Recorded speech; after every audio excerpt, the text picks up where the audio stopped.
Well, Bungie was back this week with their This Week at Bungie update, giving some details on deep Stone Crypt weapon crafting coming next season. Plus, we got more crafting improvements coming in Lightfall. And we got some news for Destiny 2 players on Google Stadia. And Bungie addressed some Festival of the Lost Bugs. And if you're new around here or find this useful, don't forget to hit the subscribe button down below for all the latest Destiny 2 content and turn on notifications by hitting that bell. Roughly 98% of viewers who watch This Week in Video Games aren't subscribed, so subscribe today and never miss an update. Without further delay, let's dive right into that update. So first of all, we've got deep stone crafting. So since the addition of weekly featured raids and dungeons for pinnacle drops, we've seen more players engaging with a variety of raid activities in Destiny 2, and while an increase in power is always exciting, even the fabled chance at a raid exotic, we're taking an opportunity next season to make your return to Beyond Light's Deep Stone Crypt even more enticing. So starting next season, legendary Deep Stone Crypt weapons can be crafted. Well, each encounter has a chance to drop a deep sight version of a raid weapon, and players may purchase one per week from the final chest after defeating Taniks. So when Deep Stone Crypt is the featured raid for the week, encounter drops are uncapped, and that means you can run a full raid and each encounter multiple times hunting for deep sight drops. When it comes to these weapons, there was quite a bit of excitement internally as the team started to freshen up the perk pools. We asked one of our resident sandbox experts, senior design lead Chris Proctor, about their approach. So Chris said, when updating perk pools on older weapons, our goal is to keep the most beloved combinations and drop the rest to make room for new perks. With Deep Stone Crypt raids specifically, we looked out for new perks that synergize well with the perks that originated with Deep Stone Crypt. So reconstruction, recombination, and redirection. So for example, new perk combinations could look something like reconstruction plus focus fury, or 4 times the charm and redirection. We also took the opportunity to add perks to the weapons that had never had them before. We created quite a few new perks since Beyond Light shipped. We're excited to see how players mix and match for their builds. So here's some that I'm personally excited for. Heritage, that's the slug shotgun, so reconstruction and focus fury. Posterity, that's a hand cannon. That Volt Shot and Rampage, that's an arc hand cannon of course. And then Trustee, this is a solar scout rifle, so rapid hit and incandescent. We also took this opportunity to create a new origin trait for the weapons called Bray Inheritance, so really looking forward to that. Well, next up we got Lightfall crafting. So with the excitement around upcoming deep stone crafting, we felt this would be a great opportunity to talk about some of the plans the team is eyeballing for the system overall. When crafting was introduced in the Witch Queen, we were very excited to see how players would engage with the feature.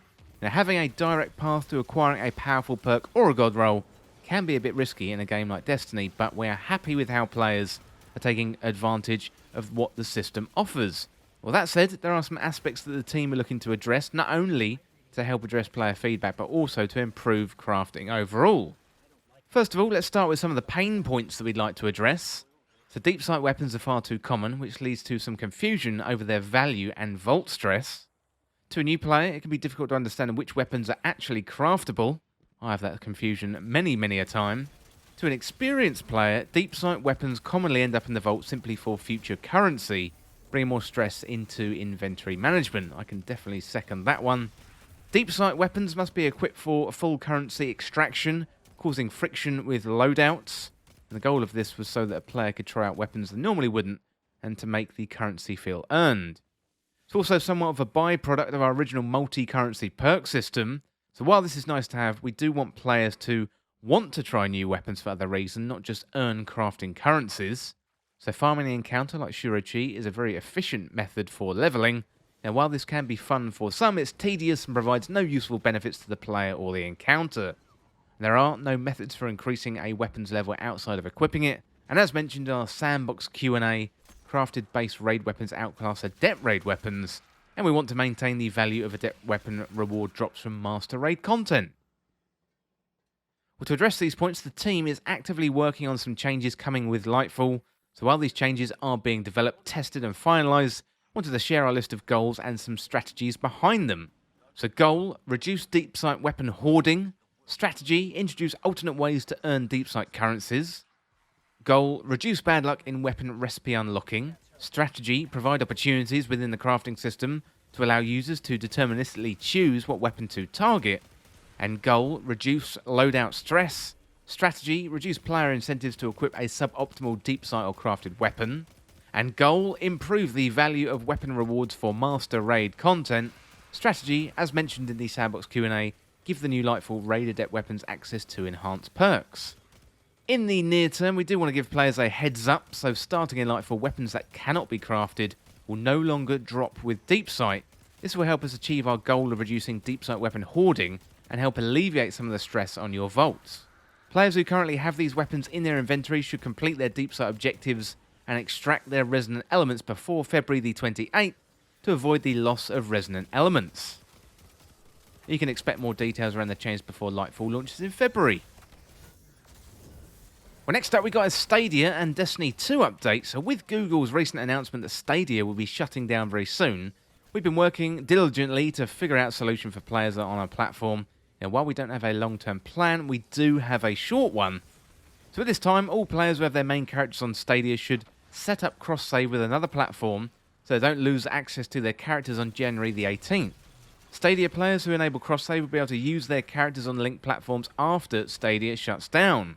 If Stadia players don't set up cross-save by January the 18th, they're going to lose access to their characters, items, emblems, their Bungie.net account, and Eververse purchases such as access to season passes. Then after January the 18th, players with Stadia as their active characters should not deactivate cross-save for any reason. Doing so will result in a complete loss of characters. And for information on how to set up cross-save, please view our Stadia cross-save guide. You can find that on Bungie.net, and I'll also link that down below. Well, next up we've got some bugs with Festival of the Lost. So there's been some spooky bugs popping up with Festival of the Lost. Spectral pages gone missing, deceased weapons rising from the grave, and also more. So player support has the latest on what's been fixed and what we're trying to still exercise from the game. So first of all, workarounds for converting pages. Players still having issues converting their spectral pages into manifested pages should ensure that they obtain the Gone But Not Forgotten quest from Evil Levante in the tower, are wearing the Masquerader's helm with a festival mask, have at least 3 free spaces in their character inventory, and have spectral pages in their inventory prior to entering the Haunted Sector playlist. If spectral pages aren't converting into manifested pages after confirming the above, players may need to either clear their console or PC game cache, complete a strike, and obtain more spectral pages. Well, next up we got hotfix 6.2.5.2.